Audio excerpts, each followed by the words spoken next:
What's going on, everybody? Welcome back to Guys at Magic. I'm your host, Dave. Today, I'm going to be taking you through a deck tech of Elas il-Kor, Sadistic Pilgrim. This is a really cool card. I was very excited whenever this thing got spoiled because I've been a huge fan of Soul Sister style strategies in the past, and really happy to see that we have a new option, especially a new option at such a cheap price for a commander for it. So I'm going to go ahead and read through what the card does, and then from that point, I'm going to go ahead and take you through the deck tech. Before I continue, though, if you do like this video or this series, make sure that you like and subscribe, as well as make sure that you comment down below too. Let me know what you would have done differently with this deck tech, or maybe what kind of direction you would have liked me to have taken this thing in. So, without further ado, our commander is a white and a black for 2 mana. It's a legendary creature, Phyrexian Core Cleric.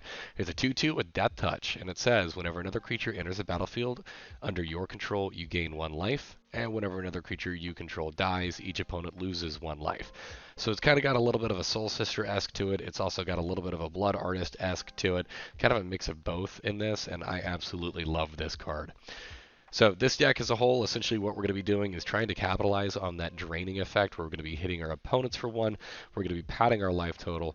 We do have a bit of a token theme in this deck as well to make sure that we're just going to be capitalizing as much as we can on that. Generally speaking, this deck is a ton of fun. It's incredibly resilient just because of how cheap most of the cards in this deck are. And it does do a very good job of recovering pretty quickly in the case where our opponents are a little board wipe happy. So with that being said, I'm going to go ahead and start off just by introducing a combo that we are going to be running in this deck. I felt like this was just simply way too good not to include. It's not going to be our primary win condition, but it's definitely going to be a pretty solid backup plan in the case that we need to fall back to it. So this is going to be utilizing Heliod Suncrowned and Walking Ballista. Heliod Suncrowned is 2 and a white for a legendary enchantment creature god. It's a 5/5 with indestructible, and it says as long as your devotion to white is less than 5, Heliod isn't a creature. It also says whenever you gain life, put a +1/+1 counter on target creature or enchantment you control, and you can pay 1 and a white to give another target creature lifelink until end of turn. Heliod is an amazing card just on its own in this deck, being able to pump up those +1/+1 counters, giving our creatures lifelink, and then just kind of continuing to feed our life total there. Walking Ballista is an artifact creature construct. It costs XX and is a 0/0 on its own. It says whenever it enters the battlefield, it enters with X +1/+1 counters on it, and you can pay 4 mana to put a +1/+1 counter on Walking Ballista. You may also remove a +1/+1 counter from Walking Ballista. It deals 1 damage to any target. The way that this is going to work in this deck is that we want to be able to get our commander out on turn 2, cast Heliod on turn 3, and then on turn 4 we'll cast Walking Ballista for 2 mana. Now, this is a loop that typically requires Walking Ballista to enter the battlefield with 2 +1/+1 counters on it, so normally it would require that you pump 4 mana into it, but in this case we can totally just have it come in with the single +1/+1 counter on it. Walking Ballista will enter the battlefield, causing our commander to trigger. Our commander will gain us 1 life, and then with that 1 life trigger, we'll then have Heliod Suncrown put a +1/+1 counter on Walking Ballista. By paying the additional 2 mana on Heliod, the 1 and the white, to give Walking Ballista lifelink, we can have Walking Ballista remove the +1/+1 counter from it to deal 1 damage to any target. Chances are we're probably just going to hit our opponent's face with it. Walking Ballista does have lifelink for that, which means that we would also then gain 1 life, and then Heliod's first ability of putting a +1/+1 counter on target creature would trigger. We would put that counter on Walking Ballista. Essentially, the way that this works is that Walking Ballista would remove a counter, deal 1 damage, gain us a life, gain a counter, and we would be able to repeat that process indefinitely until all of our opponents were dead. Now, moving away from the combo, I do want to talk about some of the other creatures in this deck. We're going to be talking about some of our token sub-theme for the first portion of this. The first card that I'm going to mention here is Adeline Resplendent Cathar. She is 1 a white and a white for a total of 3. She's a legendary creature human knight. She's a star 4 with vigilance. It says that her power is equal to the number of creatures you control, and whenever you attack for each opponent, create a 1/1 white human creature token that's tapped and attacking that player or a planeswalker they control.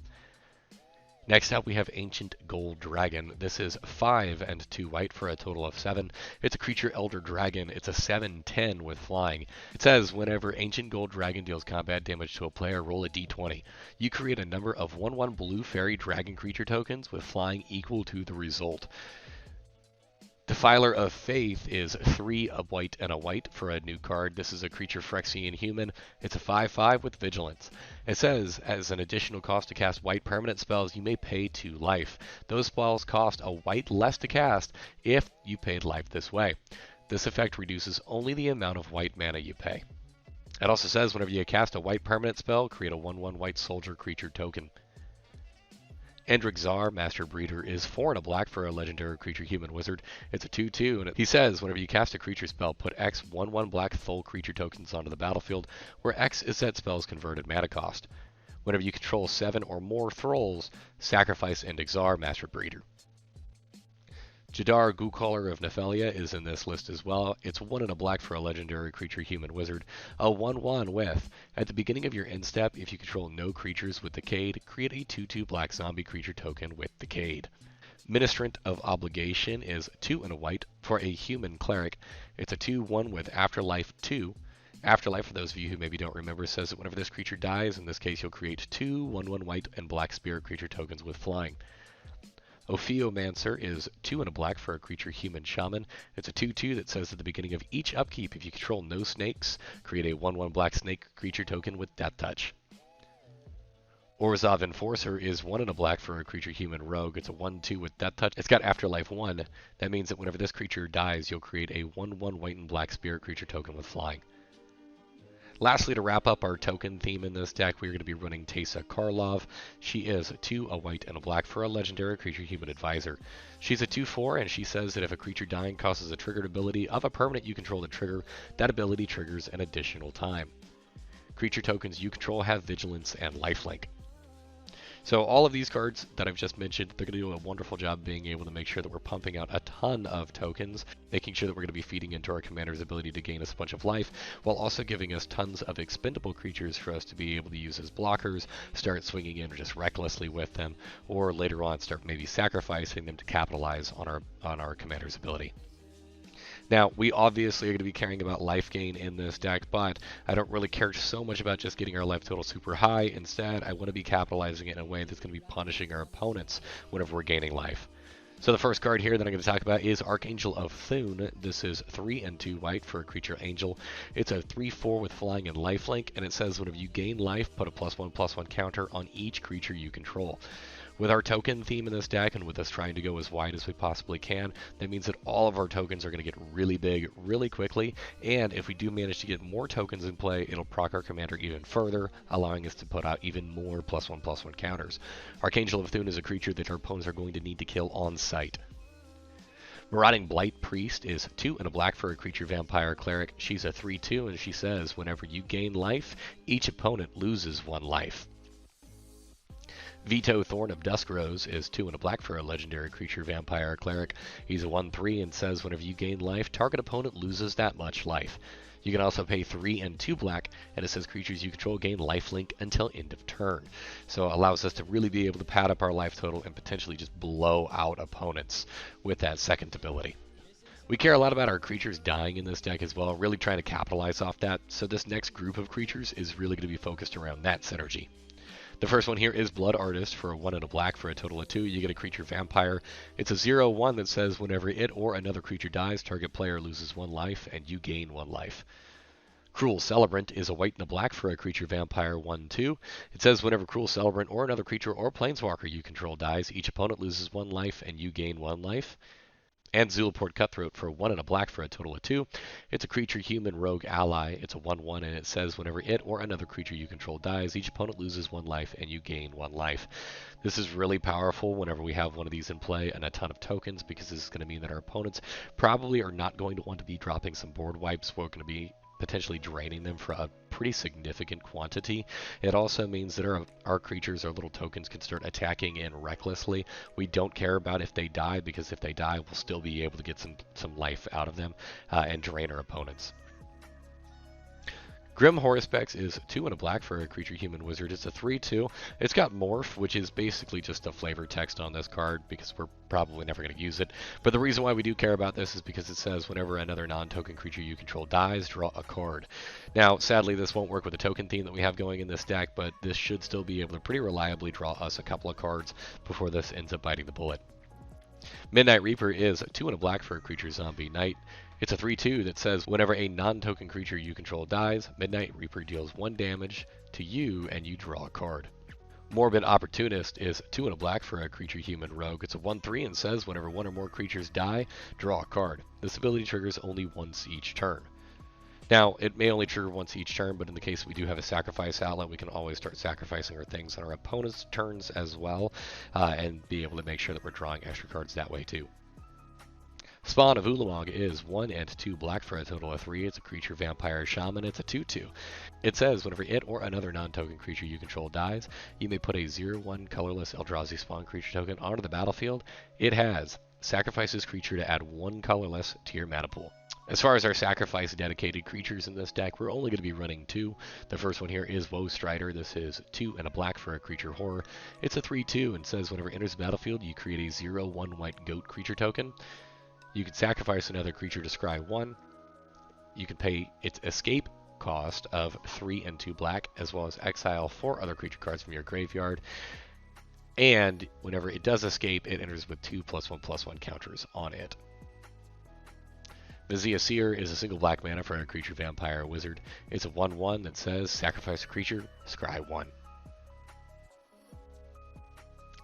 We have 3 creatures in this deck that didn't necessarily fit into any of the previous themes. They're just kind of general good stuff.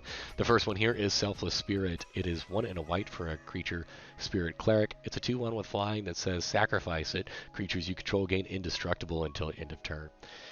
We can use this to protect our commander in the case our opponents are trying to use single target removal against it before following it up with a board wipe.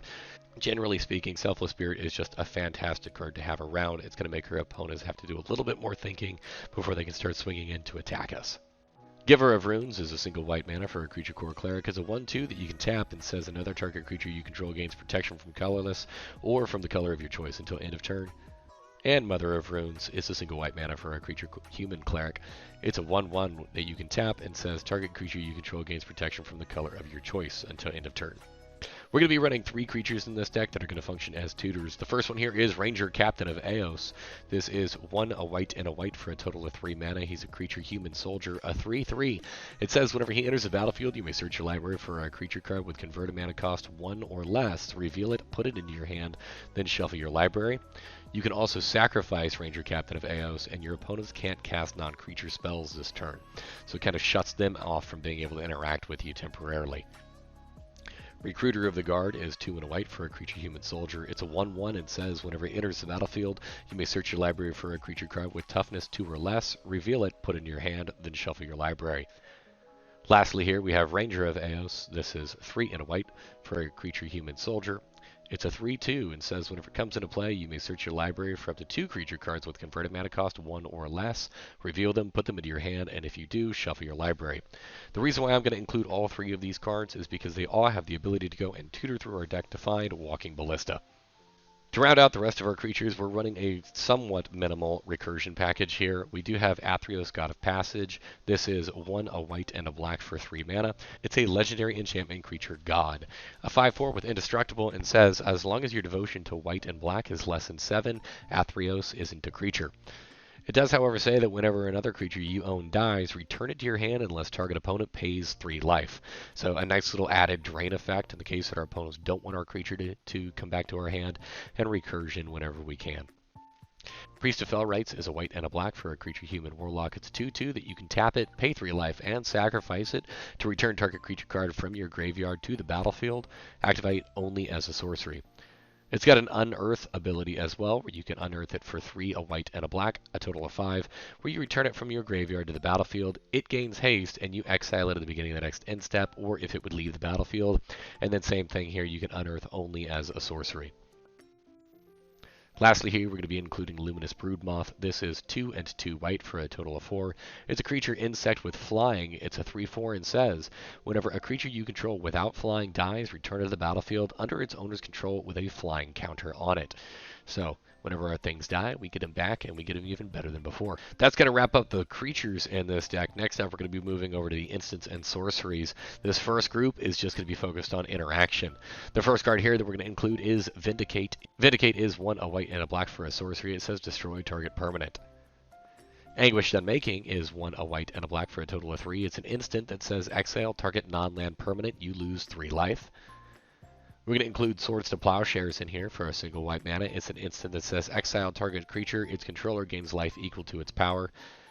And Path to Exile also makes it in a list for a single white mana. You get an instant that says exile target creature, its controller may search their library for a basic land card, put it on the battlefield tapped, then shuffle. To wrap up the rest of our interaction here, we're going to be including a single board wipe in the form of Wrath of God. This is 2 and 2 white for a sorcery. It says destroy all creatures, they can't be regenerated. Now, running only one board wipe in a deck is a little bit on the lighter side.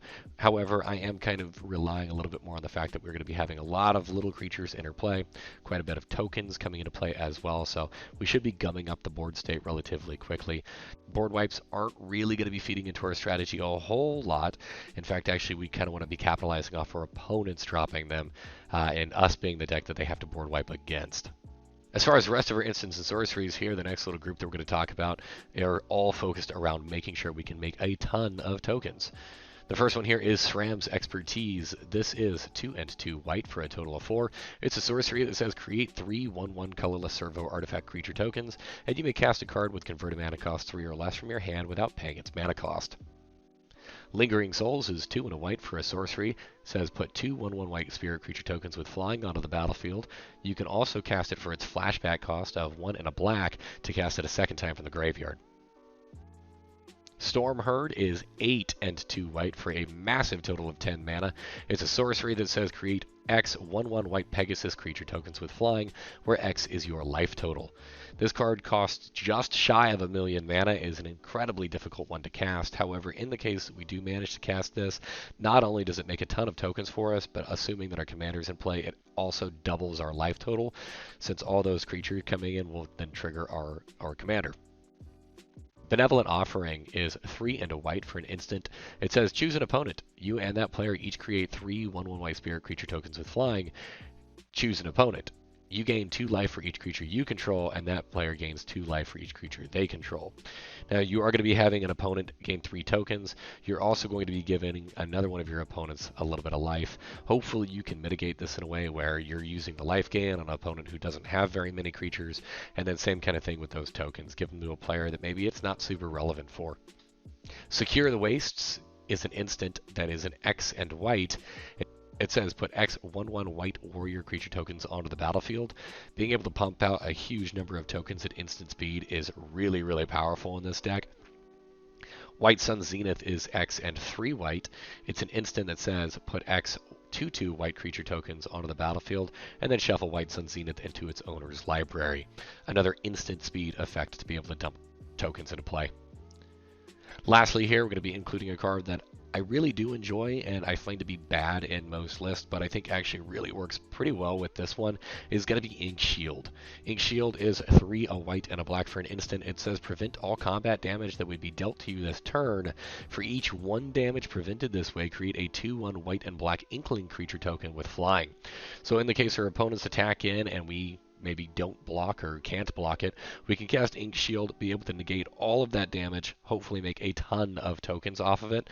This can completely 180 a game, especially maybe if it's just like us and 1 player left at the end of it. If our opponent hits us for just say like 10 damage, that means we get 10 2/1 creature tokens with flying. We can end up hitting them back very, very hard the following turn. The next 2 sorceries I'm going to talk about are focused on recursion for the deck. The first one here is Ascend from Avernus. This is X and 3 white. It's a sorcery, and it says return all creature and planeswalker cards with mana value X or less from your graveyard to the battlefield. Exile Ascend from Avernus. Most of our creatures in this deck are pretty cheap. Ascend from Avernus should be able to grab the vast majority of them from our graveyard, put them directly back into play.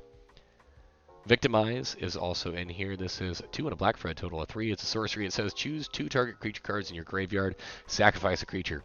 If you do, return the chosen cards to the battlefield tapped. So we do have to trade one of our creatures off for 2 in the graveyard, but we'll be able to proc our commander a couple of times for gaining life, as well as being able to deal 1 damage to our opponent. We're going to be running 2 tutors in this deck. The first one here is Demonic Tutor. It is a white and a black that says search your library for a card, put it into your hand, and then shuffle your library. Diabolic Intent is very similar. It is 1 and a black for a sorcery. It says, as an additional cost to cast this spell, sacrifice a creature, search your library for a card, put it in your hand, and then shuffle your library. So these are both going to be able to go through our library and hopefully help us to find Heliod a little bit sooner if we do choose to go the combo route, or make sure that we can grab whichever card is most appropriate given the situation. Wrapping up the rest of our instants and sorceries here, we're going to be including Deadly Dispute, which is 1 and a black for an instant. It says, as an additional cost to cast a spell, sacrifice an artifact or creature.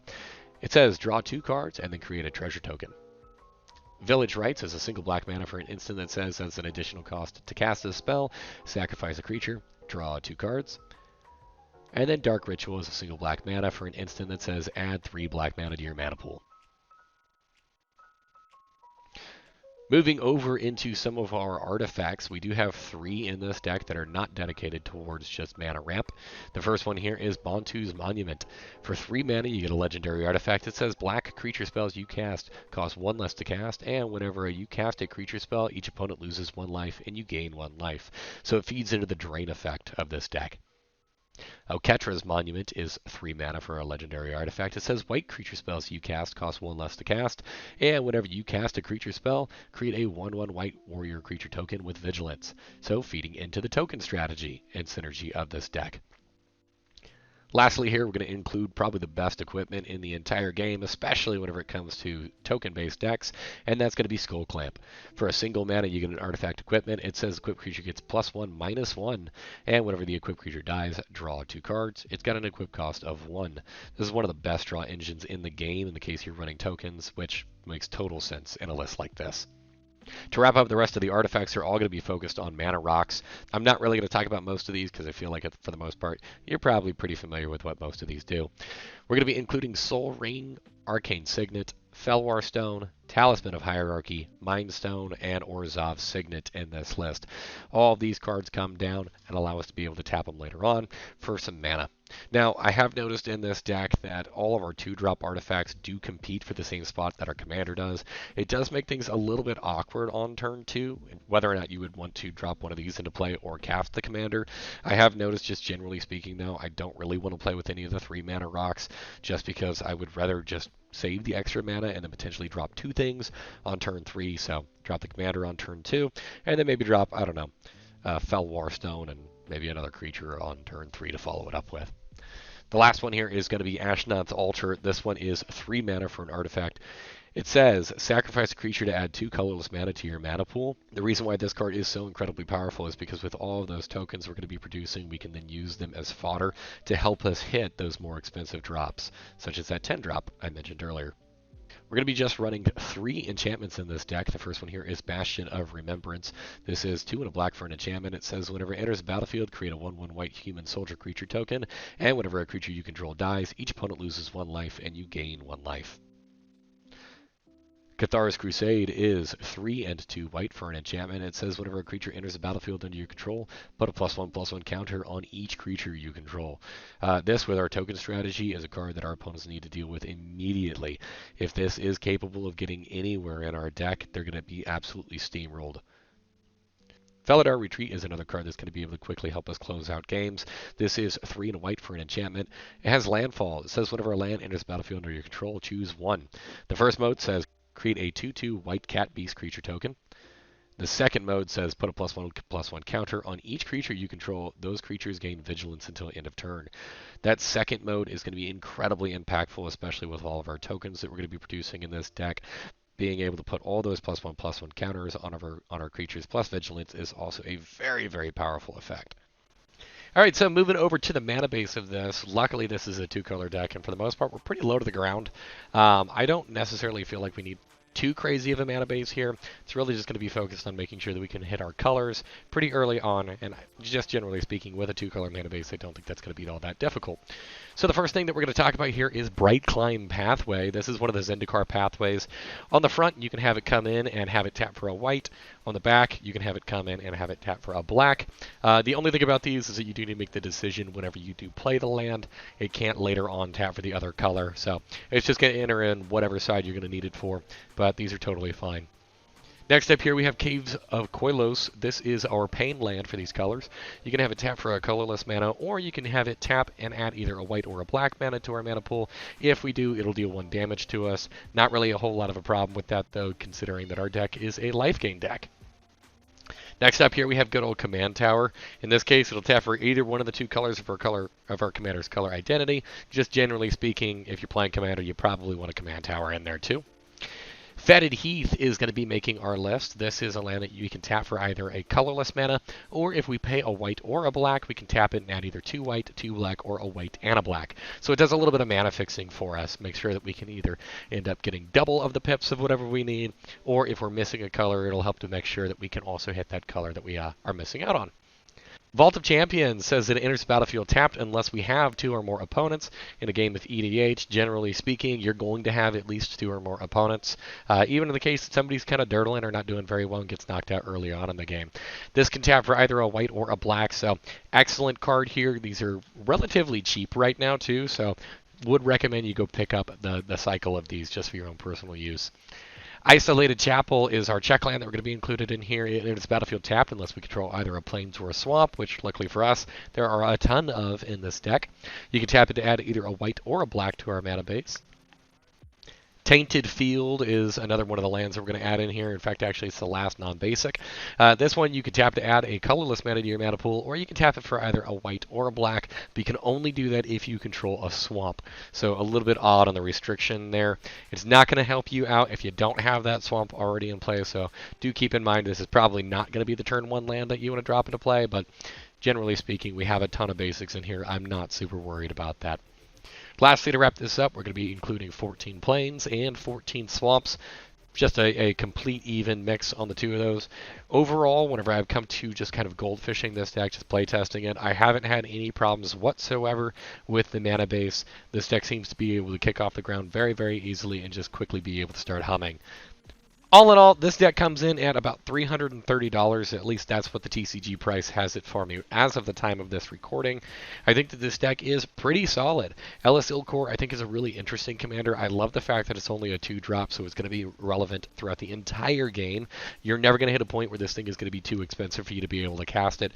And it's just going to sit back and kind of silently mess with your opponents, whether that be that you're just gaining life, or whether it be that you're draining your opponents and just kind of hitting them over and over and over again with those death triggers. So I really love this card. I think this deck is really, really cool. As always, though, in the case that you haven't done so already, please make sure that you like and subscribe this. Make sure that you follow us on Twitter and on Instagram at GuysThatMagic. And we'd love to hear from you, so make sure that you comment down below. Are there any other legendary creatures from this set, or maybe from any of the past couple of sets that we haven't done a deck tech on that you're really looking for? Make sure that you leave those comments down below, and it might end up being the next deck tech that we push out. So, thank you so much, and until next time, peace.